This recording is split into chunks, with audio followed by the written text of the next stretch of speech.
Hello everyone. In this series of videos, we are going to discuss about tax in case of business scenario of export. Now, why this specific business scenario I'm taking? One specific region in case of export or vice versa and import, the taxes of two different countries comes in picture. For an example, let us say that seller is in Singapore and buyer is in India. Now Singapore is selling material to the India customer. Now in this whole transaction, overall transaction, there will be export duty. It's a kind of tax by Singapore government, and there will be import duty by Indian government. Apart from that, there will be other taxes as well, like in case of like India, after import duty, there will be IGST. So in the current discussion, we will be focusing more on the how to configure the export duty and import duty. And I'm not going to discuss about the other regular taxes which may occur in this scenario. So having said that, why I chose this scenario like export scenario, and just I briefed how it is different from the other taxation which occurs in the transactions. So having said that, let us proceed with a business example, and then we will show the same thing on in application. Like once we firm up the business scenario, we will see that how to achieve that in future application. So assume that we have a Singapore business unit, SGBU. It's located in Singapore, and it has a customer. The customer is located in India. Now, the Singapore business unit is selling some material to the India customer. So they are sending, assume it's a physical good, which will be coming through the sea route like shipping. So as I said, apart from the regular taxes on this transaction, there will be export duty by Singapore government, and there will be import duty by Indian government. Now, if you see the difference here, there are two different countries involved here. And in fusion tax, if you remember that tax regimes are at the country level or at the tax zone level. So let us mostly it's a country level. So in this case, two different regimes of two different countries are coming in place. That makes it a bit different. So this is about the transaction.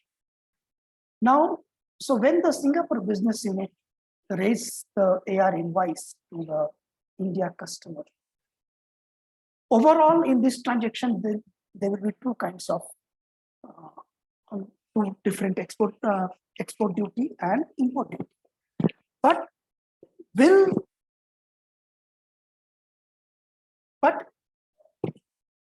when I raise the receivable transaction in fusion receivables, it may not be necessary that both the taxes seller will put in the invoice, because inclusion of both these taxes, it does not depend only on that seller country and buyer country are different. Apart from that, there is something called transfer of title. So at which place the transfer of title of the goods is happening, inclusion of export duty, import duty, or both, it will depend on that. So let us check the scenario about transfer of title. So if we see, when the seller sends the material, The material leaves the seller premise. It reaches to the seller country's port, means Singapore port. Then it takes the sea route. It comes to the buyer country's port, and then it goes to the buyer device. The transfer of title can occur. In fact, there are multiple scenarios. In fact, if I'm not wrong, there are 11 different types of transfer of title can happen. But broadly, we discussed 2 types, but we will discuss that mainly. The 2 commonly used transfer of title is FOB, that is called free on board, and CIF. In case of FOB, the transfer of title occurs on the seller country's port. That means the moment seller puts the goods on the ship in the Singapore port in this example, seller's responsibility gets over. A transfer of title happens to the buyer at this point of time. So since seller is not going to take any responsibility after this, so seller should not be bothered about any tax which is placed after this, means in this zone. And if we see, the import duty is placed at this point of time. So in another way, that means if the transfer of title is FOB, in that case, in the receivable invoice, import duty will not be there. So FOB is one commonly used transfer of title mode. Another one is CIF. In case of CIF, seller transfer of title occurs at this point of time. Means all this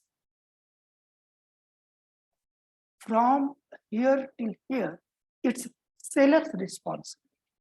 Transfer of title occurs after that only. Now, in this case, if we see on the receivable invoice, export duty as well as import duty, both should be there. So that's another, I won't say complication, rather another business requirement when we configure the tax business scenario, whatever we are discussing. Let me just show one document which explains this. So this is one of the, just online you can check difference between FOB and CIF, you will find it. If you see in case of free on board, this is the seller, here is the C, here is the buyer. So in case of FOB, seller's responsibility is till this point. After that, it's buyer's responsibility. Whereas in case of CIF, seller's responsibility is up to the buyer's, and after that, it's buyer's responsibility. So if the transfer of title is of kind of CIF, export duty as well as import duty, both will be placed. Whereas if it is FOB, then only export duty will be placed on the receivable transaction. Having said that, let us take one example, which we are going to configure in our for this demonstration. Let us say that we have 2 items. Item 1 of, let us say, value of 1000 USD, and this is of CIF. Item 2, assume it's 1500 USD FOB. Assume both are in same invoice. Then in this case, since it's CIF, so export duty, assume it's 10%. That is what I have configured in the system. That will be 100. Import duty. That is also 10%. I have kept, so it will be 100. Whereas in this case, only export duty will be there of 10%. That will come 150. Okay. Now there can be tax exemptions, tax exceptions. Those I'm not going to discuss. My idea is just to cover this particular business at this moment. So let us configure this. If this kind of transaction happens, then how we are going to configure our taxes and all. Okay. So let us go to the application.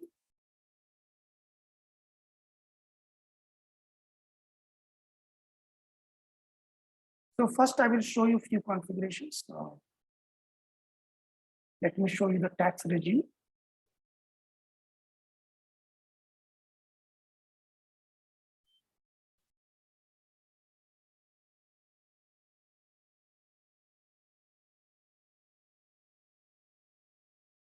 So this is the Singapore export tax regime.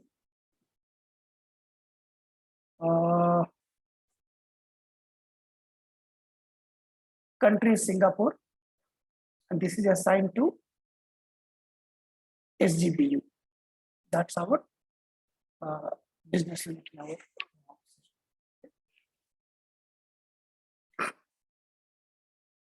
There can be further complication. I'm not discussing that, at least at this point of time, to keep the scenario simple. Maybe in the later videos, I will add more complications like compound tax, compounding of the tax. So this is the India import. Country is India, assigned to SG. So as far as the tax regime is concerned, this is what we require to show. Now, again, I'm not going to discuss the detailed tax configuration, that tax rates, tax rates, and all. So I have configured both the taxes, import tax and export tax, both are of 10%. Now, I want to show the tax rule. That's very important because you want to automate this, right?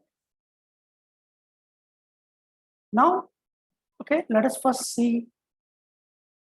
Okay, let us go step by step. Let us first see the Singapore export tax applicable. So, in which case this tax is applicable? Let us first check that. Okay. So, if we see the scalable configuration, now Singapore BU can export to any other country. It can be India, it can be China, it can be US, any country. So whenever the customer is outside of Singapore, the export duty will be applied. So the applicable rule is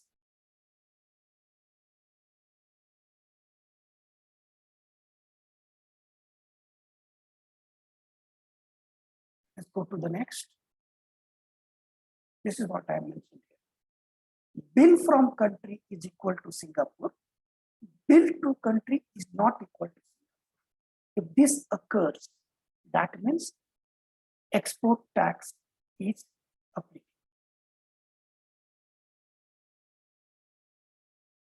Okay. Now let us take India one.